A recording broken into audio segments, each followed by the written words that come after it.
nós temos mais tendência de fazer a nossa vontade do que a vontade de Deus. E nós sabemos que sem a vontade de Deus, nós não poderemos encontrar com Deus, estar com Ele. Eu vou convidar aqueles que puderem se ajoelhar e para falar com Deus, pedir a Deus para que possa tomar posse do seu coração e dê-lhe um ouvido para ouvir e obedecer. E aqueles que não puderem permaneçam sentados, como a nossa irmã que está grávida.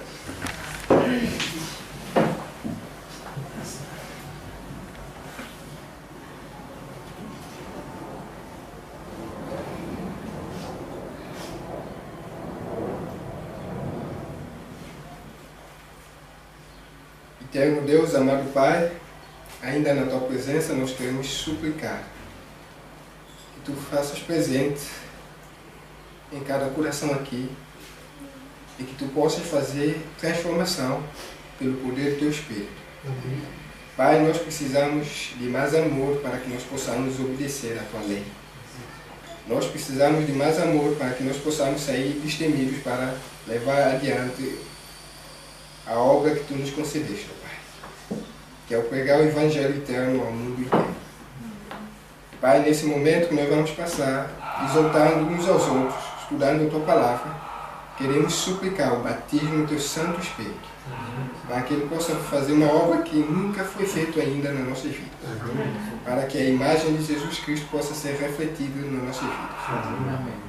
Pai querido, ser com aqueles também que estão a caminho. E nós queremos suplicar, ó Deus, à medida que vamos abrir a Tua Palavra, que Teus santos anjos excedidos em glória possam atrair as nossas mentes, para que nós possamos realmente compreendê-la e pôr em prática na nossa vida. Fortalece-nos na força do Teu poder, é o que quisamos suplicar, em nome santo, amado Jesus. Amém.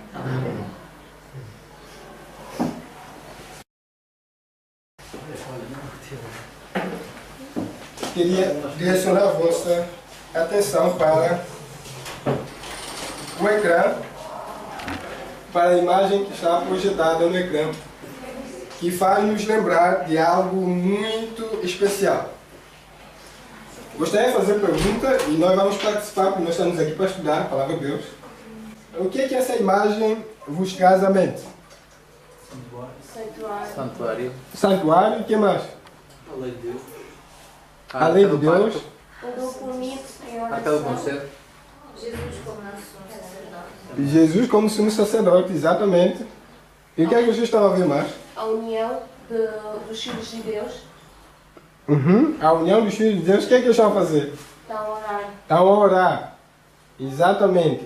À medida que eles estão a orar, o que é que está acontecendo? O que é que a imagem que está a representar sumo sacerdote está a fazer o quê? Está a indicar para algum sítio, né? Lugar santo. Exatamente. Está a indicar para o lugar santíssimo, porque nós estamos a ver a Arca da Aliança juntamente com os querubins por cima. Ok? A Bíblia nos diz que a nossa mente deve estar direcionada para o lugar santíssimo. Nós vamos ver por quê. Em 22 de outubro de 1854, de acordo com a profecia bíblica, Jesus entrou no lugar santíssimo do santuário. Okay? E 22 de outubro desse ano vai fazer o quê? Quantos anos? Aqueles que são bons de matemática. Vai fazer 172 anos. 172 anos que Jesus ainda não veio. Nós perguntamos por quê? Alguns já estão cansados de esperar. Não é isso? Estão cansados de esperar? Não. Ou não estão cansados de esperar? Estou cansado. Se não estão cansados de esperar, então Jesus está cansado. Mas vocês dizem que não estão cansados. Vamos abrir a nossa Bíblia em Isaías capítulo 55. Se nós estamos cansados de esperar, Jesus também está cansado e Ele exorta-nos a fazer algo muito especial. Isaías capítulo 55, verso 6. Isaías 55, verso 6 nos diz: buscai ao Senhor enquanto se pode achar, invocai-o enquanto está perto.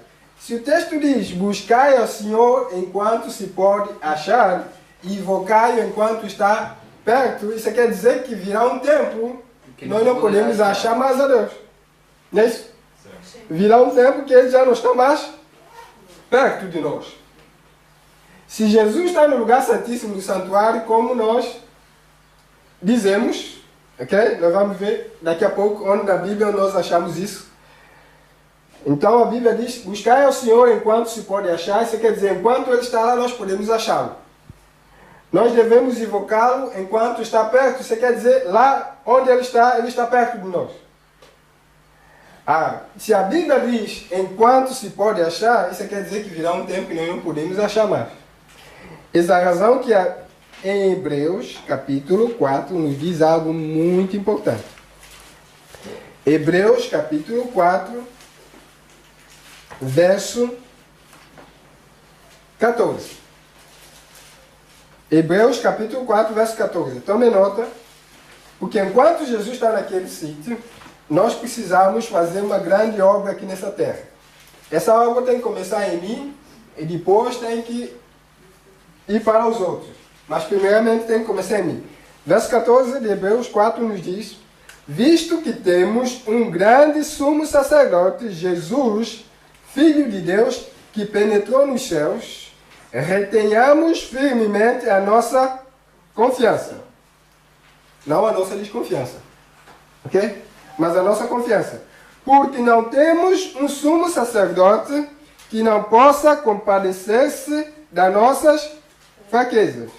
Alguém disse, eu sou muito fraco e Deus não pode salvar-me. Ok? Eu sou muito mau e Deus não pode salvar-me. Meu pecado é terrível. Mas a Bíblia diz que nós temos um sumo sacerdote que não possa compadecer-se das nossas fraquezas, porém, como nós, em tudo foi tentado, mas sem pecado. Depois houve o convite. Ele diz assim, cheguemos-nos, pois, com quê? Temos que estar com confiança, meus irmãos e irmãs. Temos que chegar ao trono da graça com o quê? Confiança. Ao trono da graça. Esse trono aqui. Em cima da Arca da Aliança, nós temos o propiciatório, que é chamado, em outra palavra, o trono da graça. Para que possamos alcançar a misericórdia e achar que?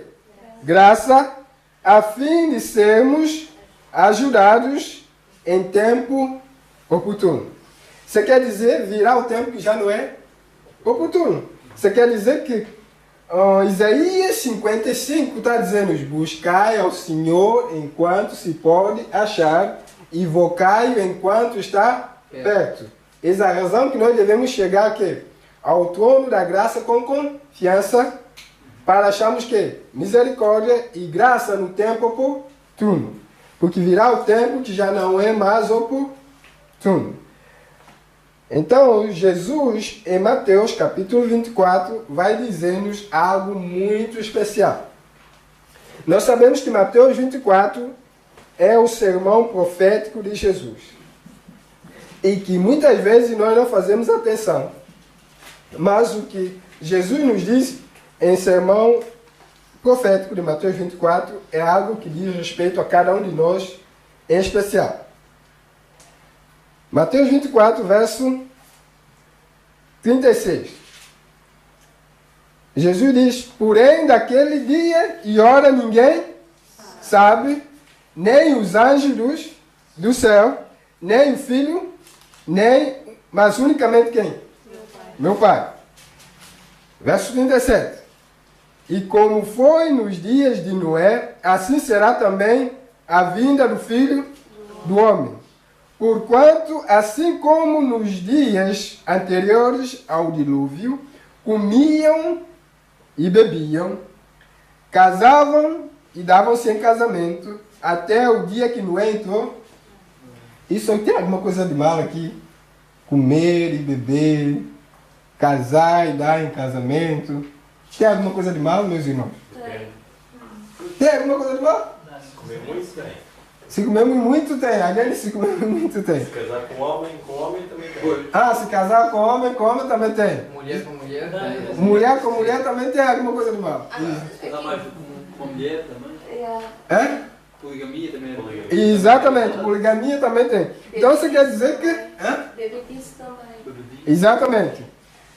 Se nós vemos essas coisas, naturalmente, se nós fizermos de acordo com a vontade de Deus, não tem nada de mal. Comer, beber, dar-se em casamento. Mas se nós não fizermos de acordo com a vontade de Deus, alguma coisa está errada. E nós vamos ver rapidamente.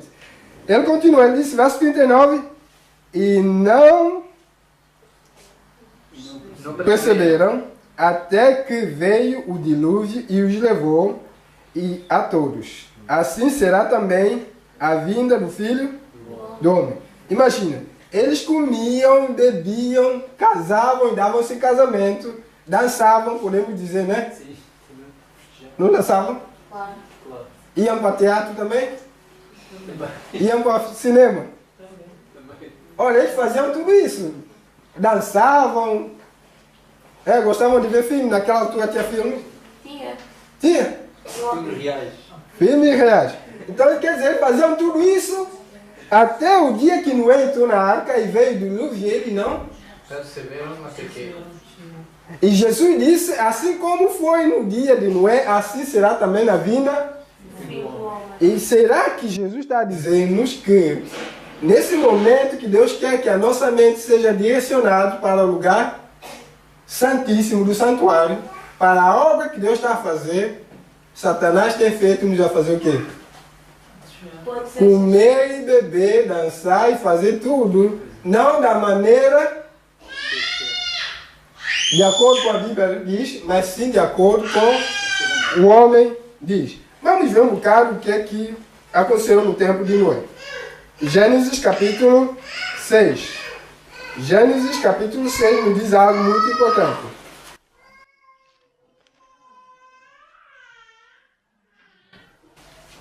Gênesis capítulo 6. Já acharam? Sim. Ok. Verso 1. E aconteceu que, como os homens se começaram a multiplicar sobre a face da terra, eles nasceram o quê? Filhas. Ok? É incrível que a Bíblia fala filhas. Viram os filhos de Deus que as filhas dos homens eram formosas. Mas Deus também não tinha as filhas? Deus tem as suas filhas. Também não tinha as filhas de Deus naquela altura? Tinha. Aqui diz assim, viram os filhos de Deus que as filhas dos homens eram formosas e tomaram para si de todas as que escolheram. Já tinha menos roupa. Pois. Sim, nós temos que começar a imaginar o que a Bíblia diz. A Bíblia diz que elas eram formosas. Eu pergunto, será que as filhas de Deus também não eram formosas? Era formosa, mas a diferença está entre a formosura para nós e o que é formosura para as pessoas que não são crentes, né? Para nós, a formosura, a beleza de uma mulher nós adventistas, é uma mulher com coisas, com um porte bem estruturado, ou com roupas adequadas, na simplicidade da mulher e tudo. Mas as mulheres lá fora, não. Essas coisas não passam pela sua cabeça. Quanto mais mostrar, é melhor. E os homens, tanto aqui diz os filhos de Deus, né? Preferiam aquelas que, entre aspas, poderiam fazer tudo, que nós não. Exatamente. Aqui diz que eram mais formosas, claramente. É claro que as filhas de Deus também eram formosas e bonitas. Mas a formosura aqui, isso quer dizer, como Irmã está a dizer claramente, elas se mostravam mais do que as filhas de Deus, porque as filhas de Deus eram simples. Ok? Cobriam o que Deus. Hã? Se adornavam com muita coisa. Exatamente, elas mostravam muitos e adornavam, pintavam e tudo mais, como nós estamos a ver hoje. Jesus disse, assim como foi nos dias de Noé, assim será também na vinda do Filho do Homem. Essa é a razão que nós vemos mais e mais formosura. O que era o fato do banho, podemos dizer biquíni, como as mulheres iam para a praia nos anos 80, 60, por aí, hoje é algo que nós usamos na rua. Se vocês compararem, ver a história um bocado, o que as mulheres utilizavam na praia para cobrir, para que os homens não vissem, mas hoje tornou algo que nós vemos na rua. Sabe por quê, meus irmãos? Satanás tem trabalhado na mente do homem. Nós vamos ver claramente aqui. Verso continua dizendo assim: e então disse o Senhor: não contenderá o meu espírito para sempre com o homem, porque ele também é carne. Porém, os seus dias serão 120 anos. Você sabe que esses 120 anos foi os 120 anos que Noé pregou e depois veio dilúvio. Vamos saltar para verso 5. Nos diz o seguinte: e viu o Senhor que a maldade dos homens se multiplicara sobre a terra, e que a toda a imaginação dos pensamentos do seu coração era só má continuamente. Quando aqui diz imaginação, é pensamento, do coração é a mente, ok? Tornou-se o quê? Má continuamente. Verso 6 diz: e arrependeu-se o Senhor de haver feito o homem sobre a terra, e pesou-lhe em seu coração. E disse o Senhor: destruirei de sobre a face da terra o homem que criei, desde o homem até ao animal, até ao réptil e até a ave dos céus, porque me arrependo de os haver feito. Verso 8 diz assim: Noé, porém, achou graças aos olhos do Senhor. Não é aquele que achou graças aos olhos do Senhor. Por quê? Verso 9 diz: estas são as gerações de Noé. Noé era varão justo e reto em suas gerações. Noé andava com Deus. Nesse tempo que a corrupção da imaginação do homem parece cada vez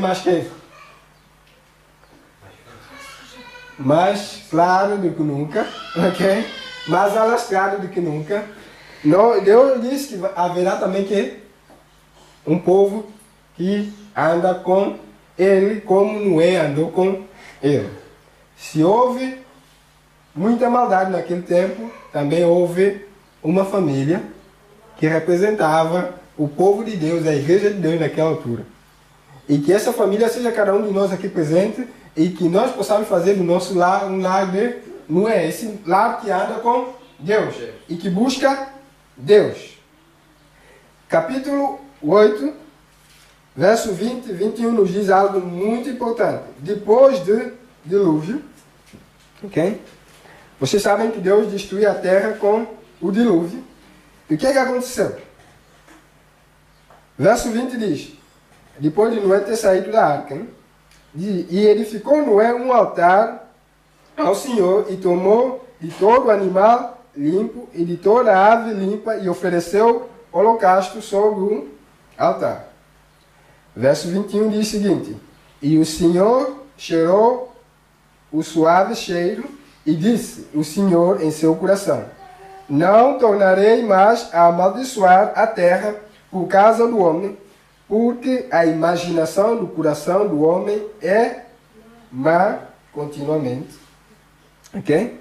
Como nós vimos, desde que a sua meninice, nem tornarei mais a ferir todo o vivente como fez. Nós sabemos que Deus não vai ferir todo o vivente como fez com a água, né? E nós sabemos que o que vai acontecer no fim. Dessa vez não vai ser com água, mas sim com fogo. Mas é incrível que Deus diz que a imaginação da mente do homem é que? Mas desde que? Da meninice. Presta bem atenção. Isso quer dizer que nossa geração vai de mal a pior. Por quê? Jesus disse: como foi no tempo de Noé, assim também será na vinda do Filho do Homem. Vamos abrir Timóteo capítulo 8, 2 Timóteo capítulo 3, perdão, verso 1 a 8. Vamos ver o que, é que vai acontecer e vocês digam-me que se o que está acontecendo na nossa sociedade tem alguma coisa a ver com o que o apóstolo Paulo disse em 2 Timóteo capítulo 3. Se a nossa mente é tão má, nós precisamos de fazer algo com ela. Diz assim. Já acharam? Sabe, porém, isto que nos últimos dias, estamos a viver nos últimos dias? Sobrevirão tempos trabalhosos, porque haverá homens amantes de si mesmos, avarentos. O que é avarentos, meus irmãos? É? Ávaros são que não têm caridade. Não tem caridade, o que mais? Não ajudam a afligido, não... Pode ter e não dar. Exatamente. Gosta muito de dinheiro. É muito apegado a dinheiro. Presunçosos, soberbos, blasfemos, desobedientes aos pais e que? E mães, ingratos, profanos, sem afeto que? Natural. Isso quer dizer, eles, em vez de amar a mulher, ele passa a amar quê? O homem.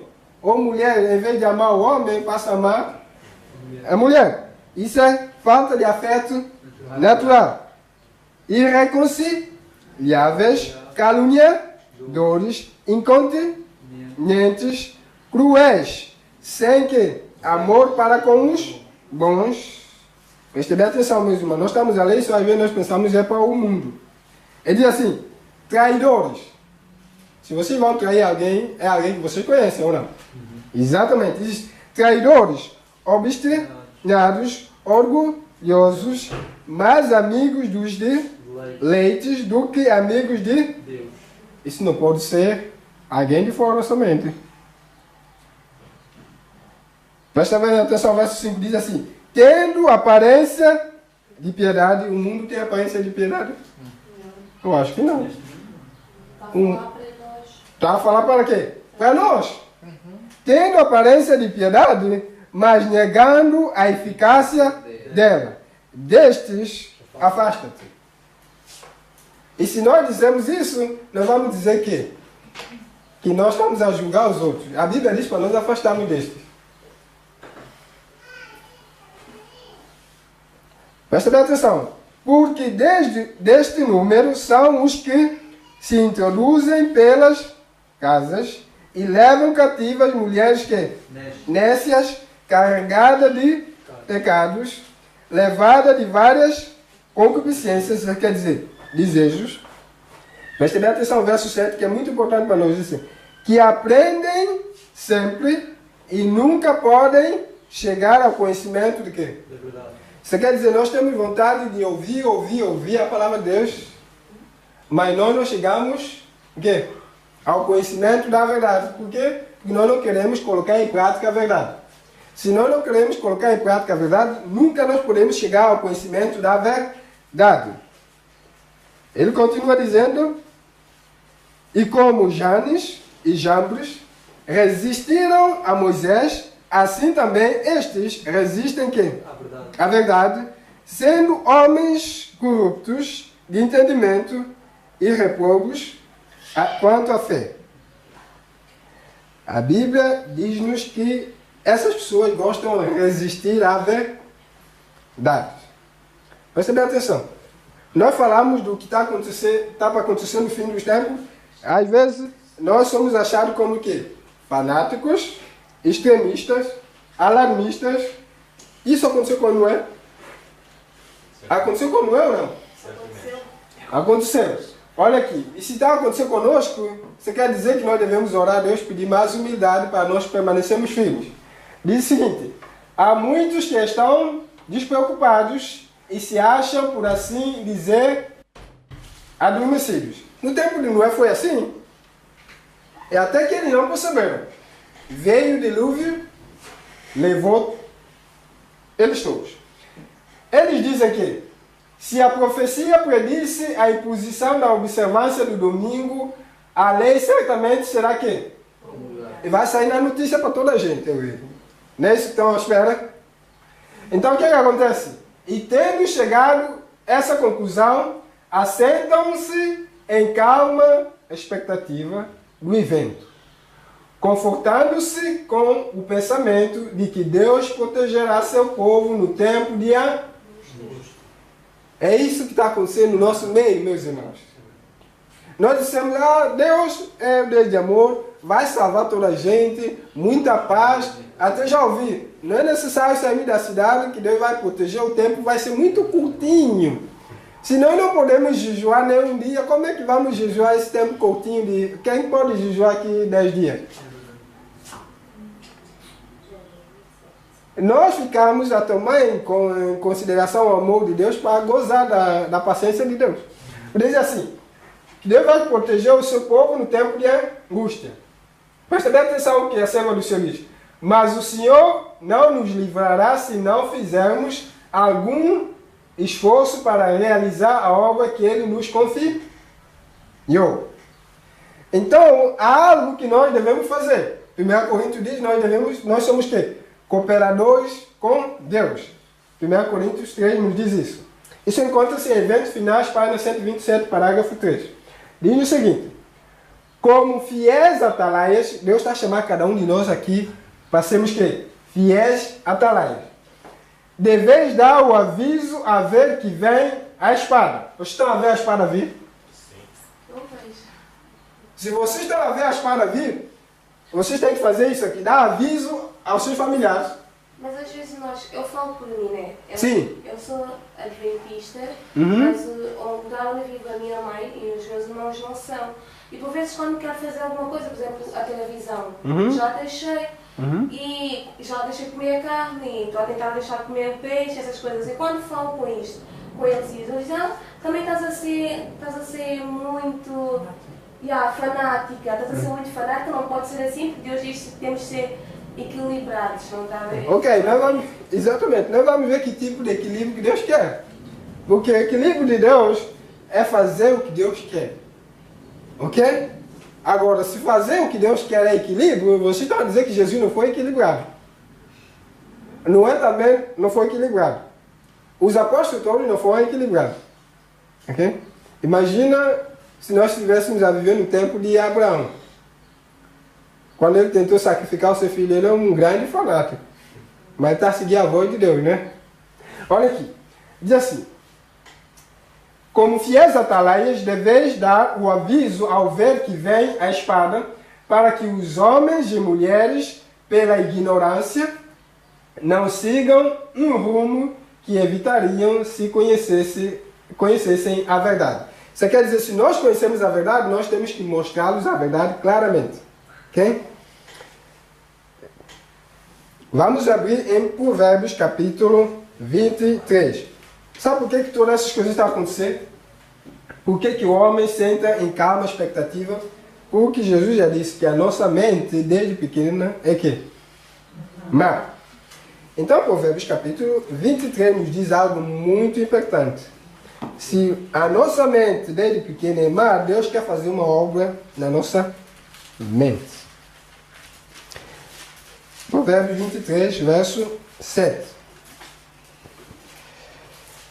Diz o seguinte: porque como imaginou na sua alma, assim ele é. Ele te dirá, come e bebe, mas o seu coração não estará contigo. Isso quer dizer, como o homem pensa na sua mente, Provérbios capítulo 23, verso 7. Ok? Ele é assim também, não é? Então, a corrupção tem aumentado porque a imaginação do homem, o pensamento do homem, representa, que revela o quê? O seu caráter.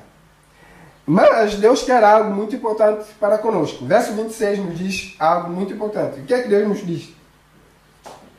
O que é que Deus nos diz? Qual é o apelo que Deus diz? Dá-me, filho meu, o teu coração. E os teus olhos observem o quê?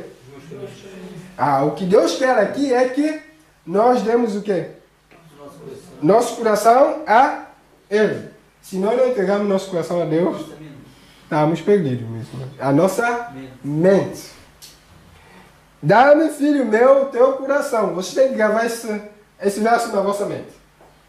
Dá-me, filho meu, o teu coração e deixa os teus olhos observar o quê? Os meus caminhos.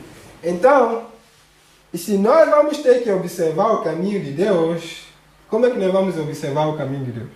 Nós temos uma mente que? Continuamente má. É por isso, por Jeremias capítulo 17, verso 9, diz assim: enganoso é o coração, a mente do homem, mais do que todas as coisas, perverso, quem o conhecerá? Então, se ele é tão mal assim, Jesus disse: dá-me, filho meu, o teu coração, porque ele é muito enganoso. Então, se o coração é tão enganoso, aonde que nós devemos direcionar? Salmos, capítulo 119. O salmista, vocês lembram o salmista? David, né? Ele começou a ver alguém, estava assim no palácio, tranquilo, em vez de ir para a guerra para trabalhar, ele ficou no seu palácio a passear, né? E ele parecia que estava a viver quase no tempo de Noé. Alguém esqueceu-se de tomar banho diante do palácio dele, toda nua. E a Bíblia diz que a mulher é tão formosa como as filhas dos homens, não é isso? E começou a mente de Davi a pensar coisas que não se deve pensar. Mas ele lembrou, depois quando ele caiu, que fizeram ele arrepender e ver os seus pecados, o que ele disse? Cria em mim, ó Deus, um coração que? Puro, uma mente pura, e renova em mim o espírito reto. Ele compreendeu isso bem, ele disse em Salmo 119, ele vai dar-nos um segredo. E esse segredo é para toda a gente. Toda a gente tem que seguir esse segredo, senão nós não podemos entrar nesse processo. Salmo 119, verso 9. Ele faz pergunta e vai responder: como purificará o mancebo o seu quê? Caminho. Ou sua conduta? É a resposta que está lá a dizer: observando conforme a tua palavra. Meus irmãos, Deus é tão claro e tão simples. Ele disse: se nós queremos purificar nossa mente, ou nosso coração, o nosso caminho, a nossa conduta, temos que fazer tudo de acordo com a palavra de Deus. E se vocês vão fazer tudo de acordo com a palavra de Deus, são considerados fanáticos, ponto final, extremistas e tudo mais. Não procurem outra coisa. Se Jesus disse que não tem demônio, vocês querem o quê? Esse é um cristão bem santinho, bem bonitinho, comporta bem. Não. Uns vão ver que vocês são bons cristãos, mas outros vão chamar-vos fanáticos extremistas. Aliás, é a maioria. Porque Jesus disse o mundo todo: vamos vos odiar por causa do meu nome. E nós ficamos já incomodados que os irmãos aqui na igrejazinha estão chamando os fanáticos. E quando o mundo todo decidir. Por isso, a Serva do Senhor nos diz assim: a primeira obra de quê? Da reforma. Enquanto nós queremos, é verdade que nós devemos reformar no nosso vestuário ou não? Devemos. Devemos reformar na maneira de comer? Sim. Devemos. Devemos reformar naquilo que nós vemos? Devemos. Devemos reformar naquilo que nós ouvimos, escutamos? Sim. Devemos reformar na nossa maneira de falar? Sim. Mas a primeira reforma tem que começar em alguma parte, para que tudo o resto possa ser feito genuíno. Porque vejo muita gente ouve a mensagem da alimentação, de vestuário, que fala daquilo que nós podemos ver, não devemos ver, não devemos comer. O que acontece? Vai para a igreja, o irmão chama fanático, pronto. Amanhã, se ela tinha de minissaia, passou a saia comprida, ela volta novamente para a minissaia. Por quê? Porque não está firmado na verdade. A mente não foi reformada. Olha aqui. Diz assim: a primeira obra para aqueles que gostariam de quê? Reformar é purificar quê? Imaginação. Purificar quê? A imaginação. Grave na vossa mente. Se nós queremos reformar, a primeira coisa que nós devemos fazer é reformar a imaginação, a nossa mente. E aqui vai começar a grande batalha, o grande conflito. Aqui é que vai começar o grande conflito. E quando nós atacamos na nossa mente, oh meu irmão, Satanás já não vai poder. Porque Satanás quer que a nossa mente, e Deus também quer a nossa mente. Sabe por quê? Porque é através da nossa mente que Deus comunica conosco. Agora, se nós não reformamos a nossa mente, Satanás tem-nos com ele. Aqui está a chave, meus irmãos. Mas como é que nós vamos purificar? Observando conforme a tua palavra. Romanos capítulo 12 vai dar-nos o segredo. Romanos capítulo 12 vai dizer-nos algo muito importante. E nós temos que começar essa batalha hoje já. Se nós queremos estar com Jesus quando Ele vier. Porque Ele disse, o tempo vai ser como de Noé, né? E sendo como o tempo de Noé, todos aqueles que viverão nesse tempo têm que reformar a sua mente. Ok? Romanos capítulo 12. Romanos capítulo 12 nos diz algo muito importante. O apóstolo Paulo diz assim: rogo-vos, pois, irmãos, pela compaixão de Deus, que apresenteis os vossos corpos em sacrifício vivo, santo e agradável a Deus, que é o vosso culto racional. Aqui está a linguagem do quê? Aqueles que conhecem a verdade presente. Aqui está a linguagem do quê? Do santuário, meus irmãos. Deus diz que tem que... O apóstolo Paulo diz que tem que ter um sacrifício vivo. Não quer ninguém para morrer. Hein? Se tiver que morrer, tem que morrer para permanecer vivo. O eu tem que morrer. Santo e agradável a Deus, que é o vosso culto racional. Enquanto nós não apresentamos nosso corpo como em sacrifício, você quer dizer santo e agradável a Deus, nós nunca poderemos prestar um culto a Deus. Nós não podemos adorar a Deus como deve ser. Verso 2 diz assim: e não vos conformeis com este mundo. Nós estamos conformados, é por isso que nós não pregamos evangelhos, é por isso que nós não colocamos em prática. Olha aqui, diz assim: e tendo chegado a essa conclusão, assentam-se em calma expectativa do evento, conformando-se quê? Com o pensamento de que Deus protegerá seu povo em tempo de angústia. Isso quer dizer, ele diz assim, não conformeis com este mundo, mas o povo de Deus está conformado.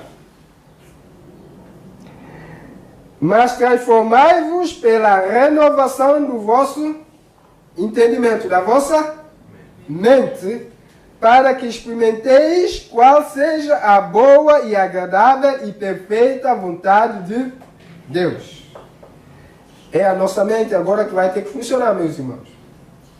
Para que a nossa mente permaneça pura, nós precisamos travar uma batalha terrível. E essa batalha é contra o pecado, porque a nossa mente é que direciona-nos para o pecado. Eu tenho uma mensagem que diz a primeira reforma. Os homens temos a tendência, quando nós saímos para a rua, essas mulheres já estão dela como no tempo de Noé. Está entendendo? Todas formosas. E nós, quando passamos por ela, em vez de permanecer com a nossa cara assim, temos tendência a fazer assim. Por quê, meus irmãos? Porque aqui na mente tem que ser purificada. Corrompida. Porque você não vai para nenhuma parte. Mesmo se vocês forem para campo, vocês estão na estrada a conduzir, eles colocam para vocês. Se nós não vemos a vivo, nós vemos nos painéis de publicidade. Então o mundo está como de Noé, mas nós precisamos da nossa mente pura. Porque Jesus disse, aquele que olhar para a mulher com a intenção de que já cometeu adultério, ele não precisa ir deitar com ela.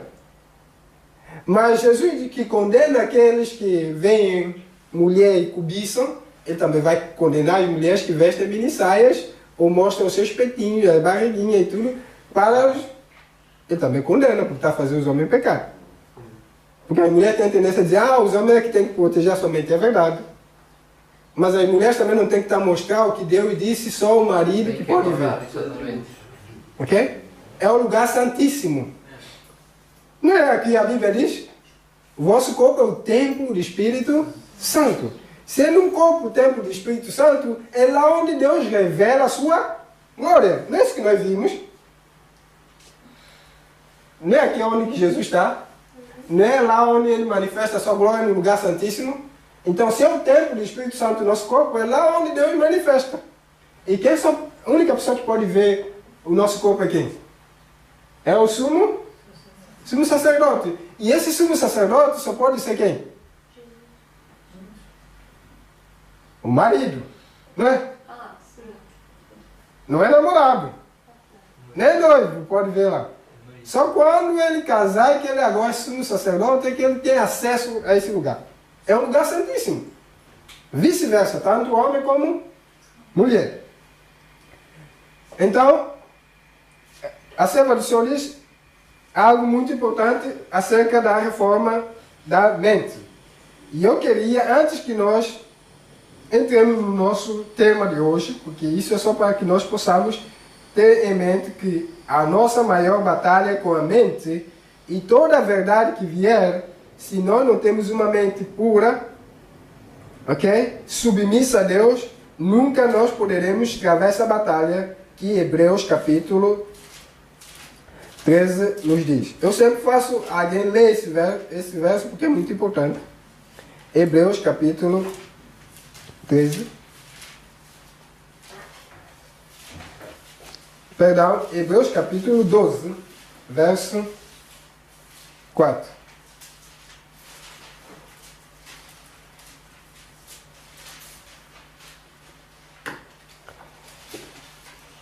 Dois ou 12? 12. 1, 2. Hebreus capítulo 12, verso 4. Gravem esse texto na vossa mente, meus irmãos. Nos últimos tempos, Satanás está a fazer as pessoas para não estudar o que a palavra de Deus diz. Ele diz o seguinte: ainda não fizeste o quê? Resististes até ao sangue, combatendo contra o pecado. Vocês viram que a nossa luta é até o sangue. O que o sangue representa? A vida, não é? Então nós devemos combater até o sangue. Isso quer dizer, nós não devemos descansar enquanto nós vivemos combatendo contra o pecado. Mas Satanás diz não. Ele faz o pecado parecer algo natural. E o que é que nós vamos fazer? Nós chamamos o mal bem e o bem mal. E nós estamos a viver nessa sociedade, meus irmãos, que a nossa mente já foi trabalhada de tal maneira que o pecado para nós tornou natural, meus irmãos.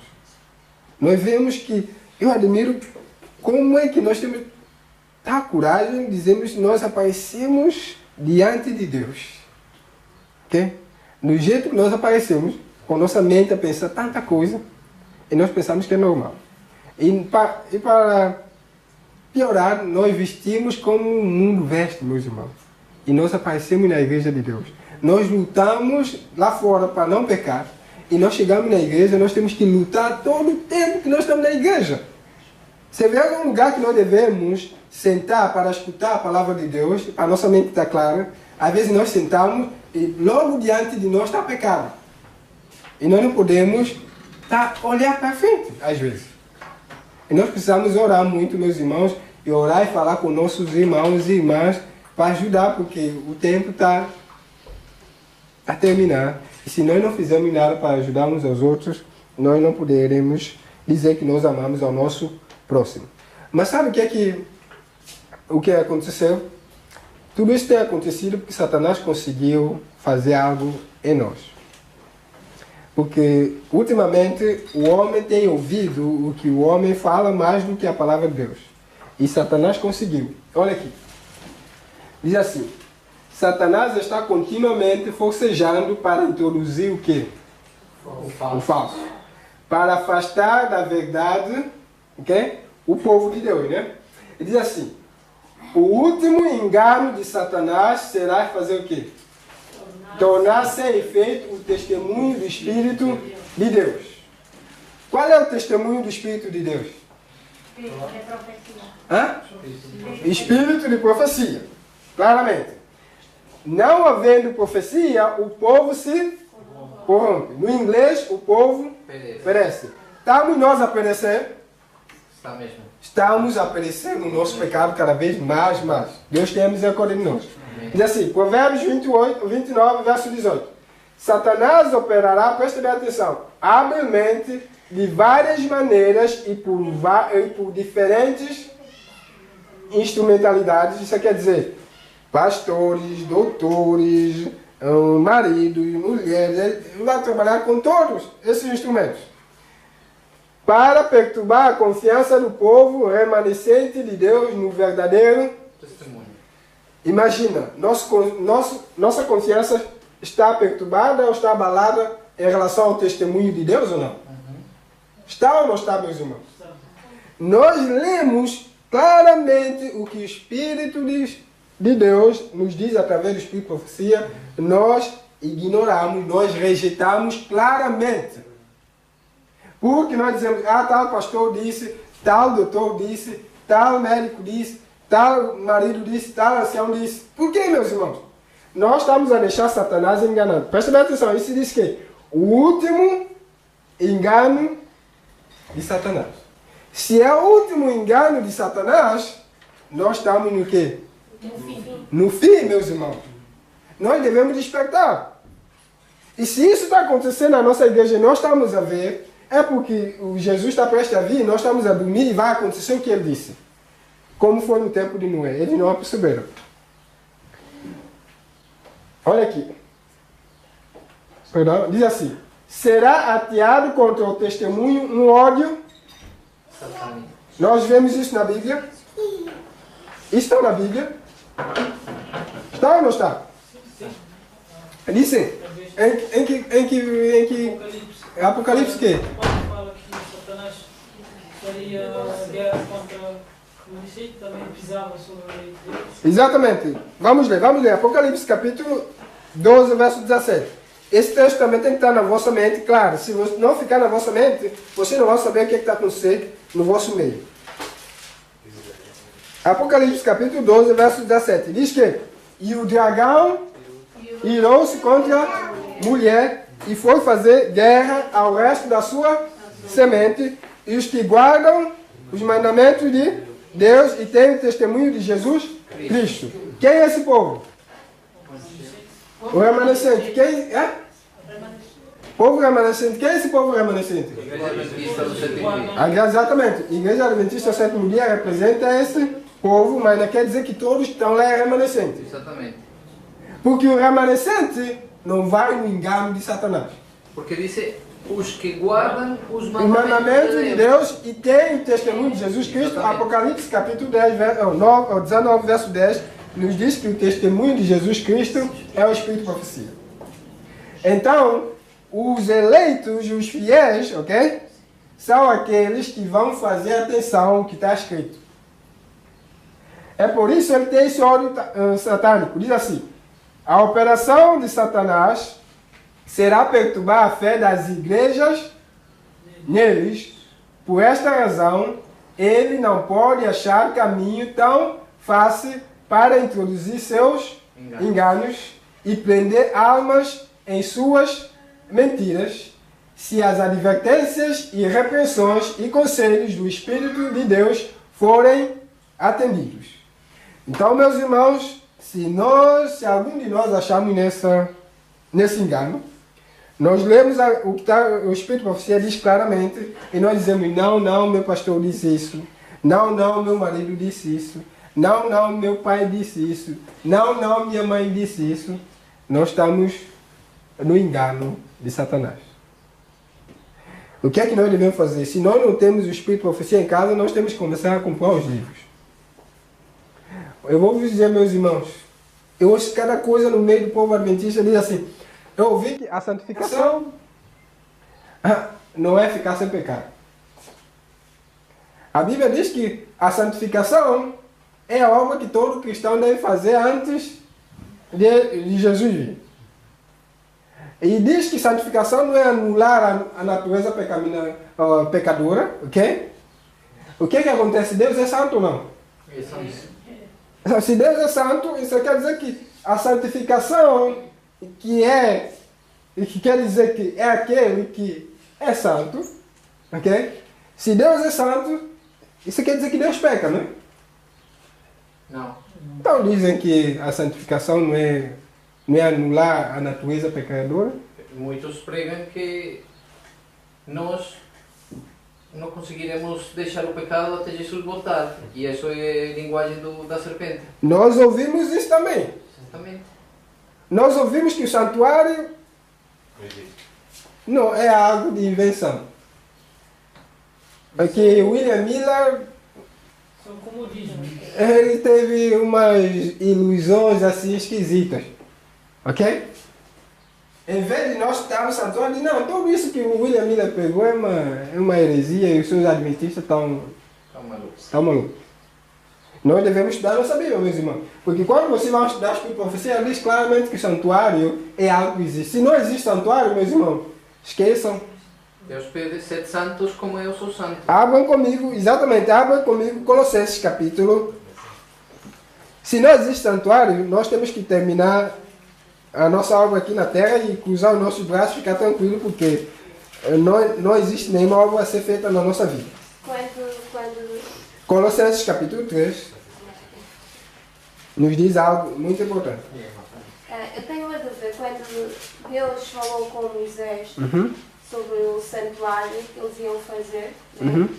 Dizia que para Moisés falou fazer como foi mostrado. Exato, um modelo que foi mostrado no monte. Então quer dizer, eu posso dizer que se Deus disse a Moisés para fazer como foi mostrado, então porque existe. Exatamente, mas a questão que está acontecendo é que os homens já não ouvem o que a palavra de Deus diz. Gostam de ouvir o que os doutores. Ele estudou. O que estudo de alguém tem a ver com a Bíblia? Se você sabe ler. Quantos dos apóstolos serão estudados? Exato. Pedro. Exatamente. Mas quem disse que o estudo do homem vai anular o que a Bíblia diz? Se Jesus deixasse a nossa salvação para o estudo de cada homem, toda a gente ia perder salvação. Porque enganoso é o coração acima de tudo. A Bíblia diz uma coisa, alguém vem e diz, o grego diz. O que grego diz? Se a palavra de Deus está dizendo uma coisa. A Bíblia diz uma coisa, hebreu diz. Vocês acham que Jesus vai deixar a salvação das pessoas baseado em grego e hebreu? Se é assim, é mais fácil Jesus dizer assim, ok, vamos acabar com tudo isso. Uma vez que a Bíblia é em grego e hebreu, que é a língua natural, né? Original. Toda a gente agora fala grego e hebreu. E acabou a história. E há quem diga que tem que ser falado em inglês. Não. Deus disse que cada um tem a sua língua. E cada um tem que compreender a Bíblia na sua língua. Exatamente. Ok? Por que Jesus disse em Mateus capítulo 24, verso 4? Acautelai que ninguém vos engane. Ninguém para enganar, nós devemos começar a estudar a nossa Bíblia. Não deixeis que os pastores vão interpretar a Bíblia para vocês, meus irmãos. A Bíblia é tão simples, até que um analfabeto pode compreender. Se alguém ler para ele, ele já vai compreender. Ok? Ok? Então, Colossenses capítulo 3, verso 1 diz assim: portanto, se já ressuscitaste, verso 1, com Cristo, buscai as coisas que são de quê? Onde Cristo está onde? Se não existe santuário, Cristo está onde a fazer o quê? Se não existe santuário, nossa mente não pode estar lá, meus irmãos. Eles pensai nas coisas que são de cima e não nas que são da terra, porque já estáis morto e a vossa vida está escondida com Cristo em Deus. E quando Cristo, que é a vossa vida, se manifestar, então também vós vos manifestareis com Ele em glória. Então Deus está dizendo, se nós queremos estar preparados, fazer essa obra de reforma na nossa vida, meus irmãos, na mente, temos que direcionar nossa mente para onde, meus irmãos? Para o céu. Onde que está onde? Assentado à direita de Deus. O que é que Jesus está fazendo lá no... Só? Espiar. Hã? Purificação do santuário. Purificação do santuário. Ele não está a interceder somente, ele está a purificar o quê? Agora, ele está a purificar o santuário do quê? Dos De nossos pecados. Dos nossos pecados. Agora, quem vai ter que ser purificado primeiro? O santuário? Nós. Nós? Como é que você sabe que é nós que temos que ser purificados primeiro? Nós temos que. Lá está, essa obra é que no dia que a porta da graça fechar, no dia que Jesus deixar a expiação acabar, como é o que acontecia no Antigo, né? No Antitipo do Antigo Israel, quando o sumo sacerdote saía, Deus aceitava todo aquele ato, ele saía, quer dizer, quem não tivesse ou não tivesse pedido o perdão a tempo, era automaticamente. Isso quer dizer que Jesus, no dia em que ele sair, nós temos que estar santificados todos antes dele acabar a expiação do santuário. Porque no dia que ele cessar essa obra, já não há intercessão, já não há. Mas eu estava a supor que Jesus tem que purificar o santuário celeste depois para vir purificar cada um de nós, ou não? Não, então quer dizer, então ele vai voltar para o céu de novo para fazer uma outra obra no santuário depois de expiar o santuário? Não, ele vai expiar o santuário, depois desce agora vai purificar toda a gente. Não é isso que estamos a pensar que vamos pecar até Jesus vir. Não, isso é uma fábula. Mas onde é que nós encontramos isso na Bíblia que é uma fábula? Nós estamos aqui para estudar, meus irmãos. Porque quando nós saímos daqui, nós temos que ensinar isso às pessoas. Já agora, irmão, por acaso, essa foi uma questão que estávamos a estudar a Bíblia e a minha esposa foi na terça ou quarta-feira. Sim. E eu fiz essa questão exatamente a esta. Né? Quer dizer, Jesus vai nos purgar dos pecados. Nós, quando batizamos, arrependemos dos nossos antigos pecados. Exato. E os pecados que a gente continua a pecar, como é que é? Jesus vai purgar até ele voltar ou como é que é? Ele vai transformar toda a gente quando chegar. E a gente vai mudar o caráter logo. E chegamos exatamente a essa conclusão de que é necessária uma purificação da nossa vida para que a nossa vida esteja. Exatamente. Mas o irmão tem que mostrar isso na Bíblia, porque o irmão é muito bom teólogo. O irmão está falando muita coisa que é muito bom, mas ele gosta de ver isso na Bíblia. Então nós estamos a viver que o antitípico dia de quê? Da expiação, né? Exatamente. O que é que você tem que fazer somente é ir para Levítico, capítulo 16. Ok? Levítico, capítulo 16. Ok? Esse capítulo é muito bom. É bom você meditar nesse capítulo. Vocês sabem que esse capítulo fala da expiação, né? E nós sabemos que lá diz que no momento da expiação tinha que ser escolhido 2 bodes, né? Um bode para o Senhor e um bode emissário, ok? Verso 15 diz assim: depois degolará o bode de expiação, ok?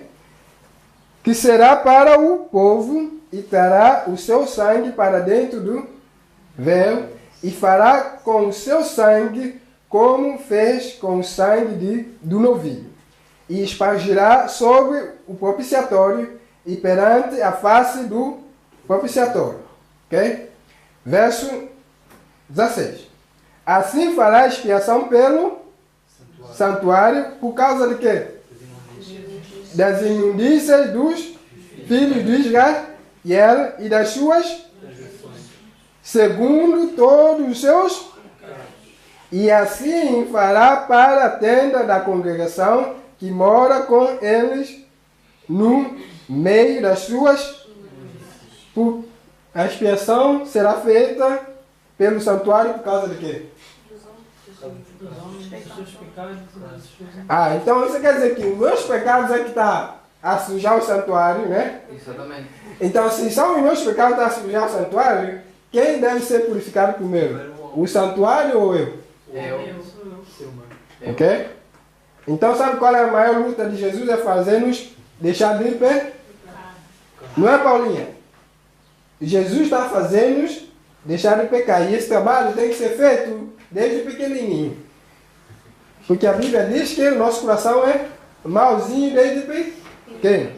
Então, nós vimos claramente aqui que nossa mente deve ser purificada, e nessa obra de purificação, enquanto Jesus está a purificar o santuário, apóstolo Pedro nos diz algo muito importante. 1 de Pedro, capítulo 2, verso 15.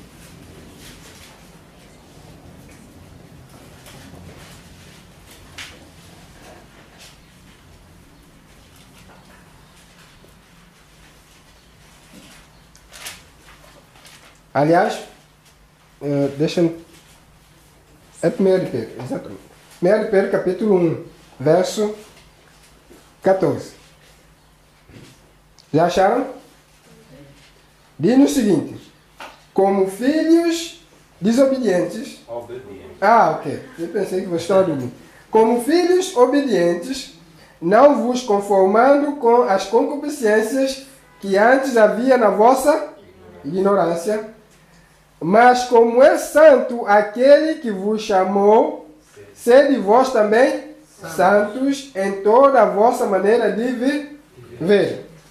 Como é santo aquele que vos chamou, Deus é santo, né?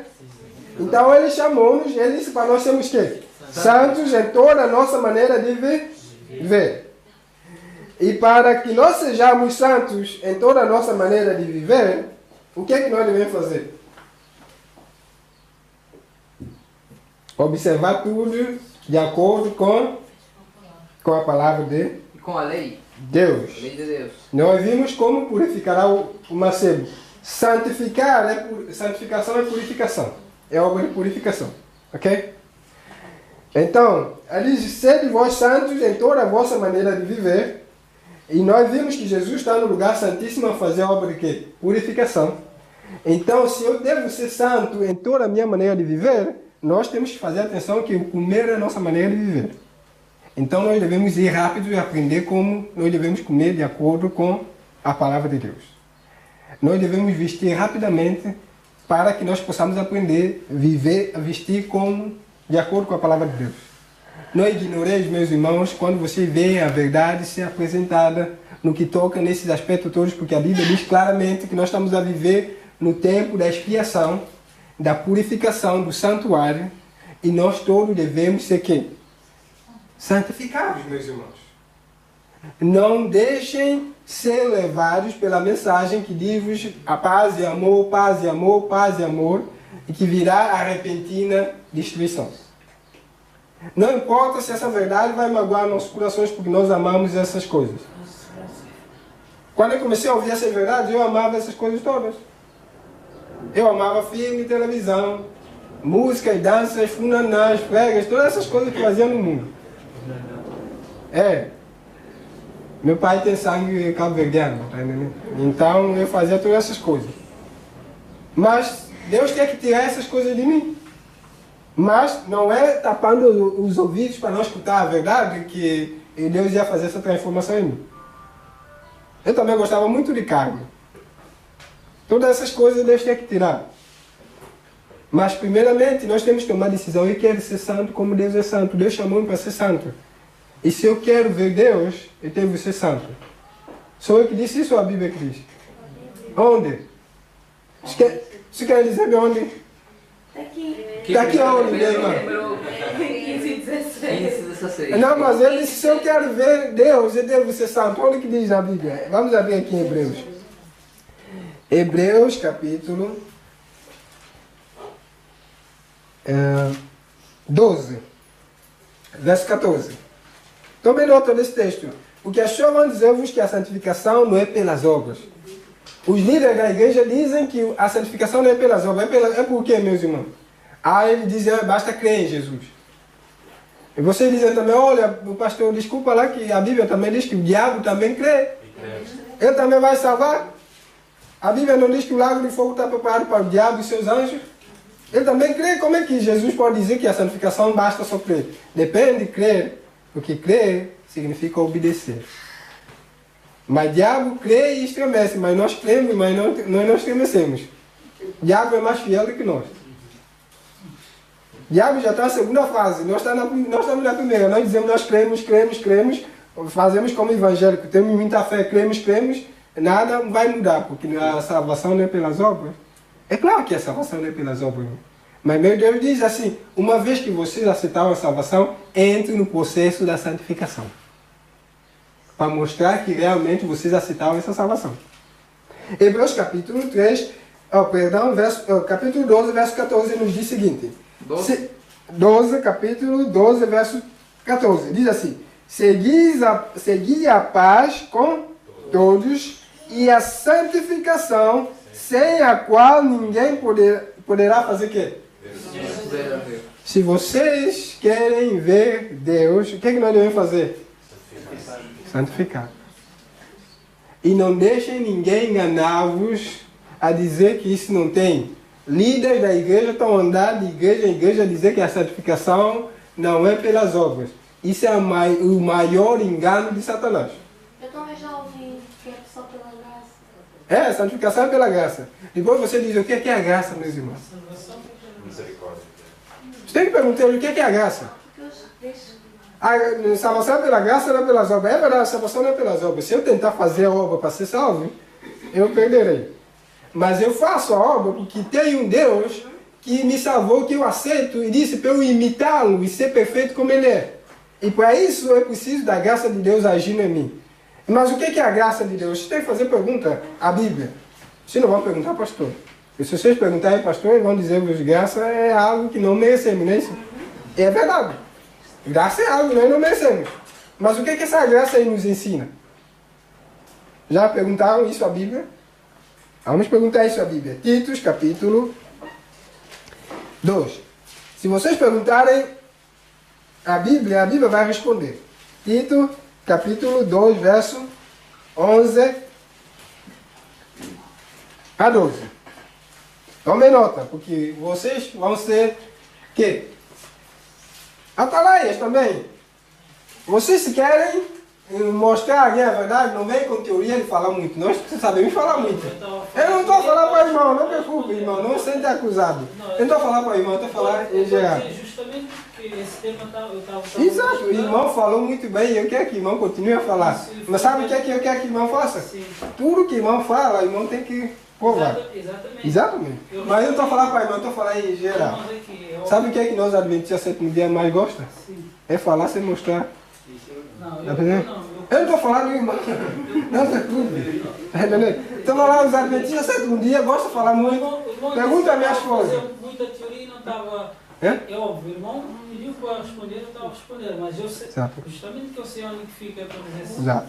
Ó irmão, eu estou a dizer, irmão, não sinta acusado. Não, ouve, nós estamos aqui para aprender. Não estou sentindo, ok, então, acusado. Exatamente.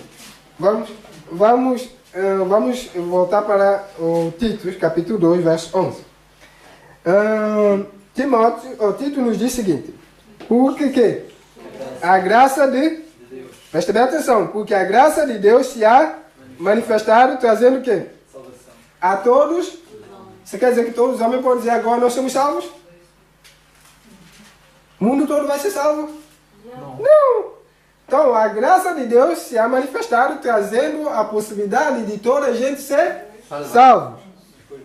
Agora vamos ver o que o verso a seguir nos diz. Porque você tem que dizer o que o verso a seguir diz. Ensinando-nos. Fazer o quê? Ensinando-nos.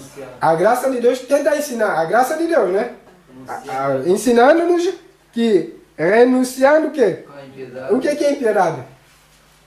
É pecado, meus irmãos. Impiedade é outra palavra para dizer que é pecado. Ok? E acho que concupiscência imunda. O que é concupiscência imundana? Desejo mundanos. Ver filmes desejo mundano? Você quer dizer que a graça está dizendo para deixar de ver filmes mundanos? Ir para discotecas é desejo mundanos? Está dizendo que a graça é desejo mundano? Está dizendo para nós deixarmos essas coisas?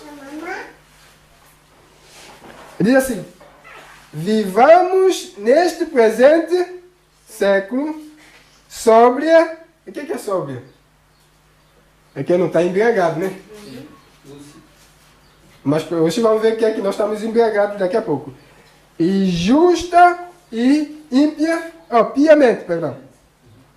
Então, o que é a palavra justa? A palavra justa aqui quer dizer justiça. Diz assim: a chamada ciência e a religião achar-se-ão em campos antagônicos, porque os homens finitos não compreendem o poder e a grandeza de Deus. Estas palavras das Escrituras Sagradas foram apresentadas. Dentre vós mesmos se levantarão homens que falarão o quê? Coisas perversas para atraírem os discípulos após si.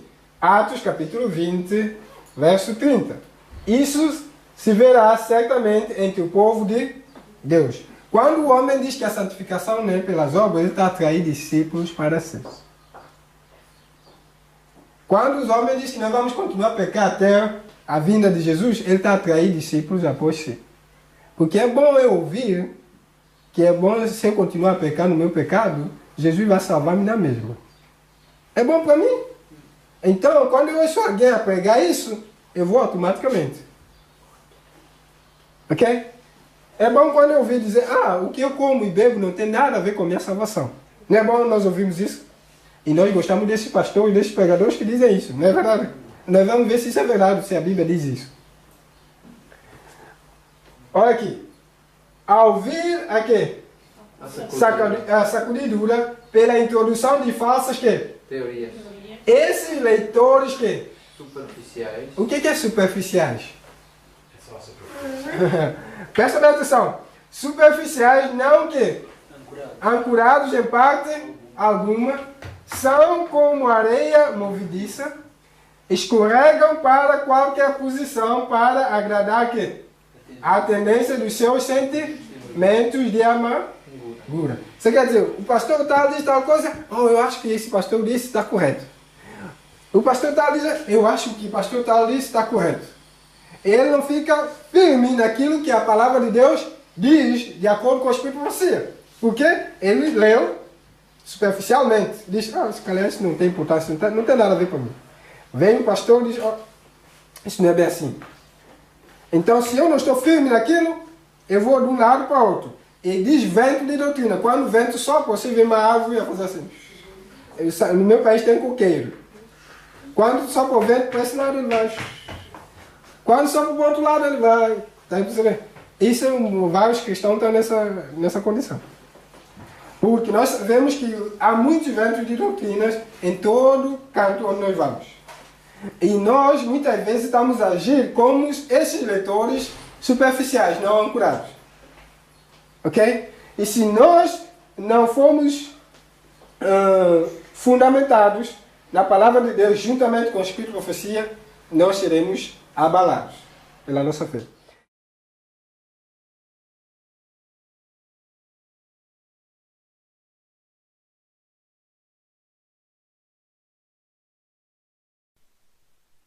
Olá, irmãos e irmãs.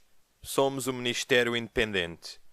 Queremos fazer a vontade de Deus, proclamar o Evangelho eterno a toda a criatura. Precisamos de colaboradores. Se o Espírito do Deus vivo tocar no seu coração para nos ajudar, por favor, faça um donativo. Basta ir ao canal, pressionar no botão que diz donativo e seguir as instruções. Obrigado.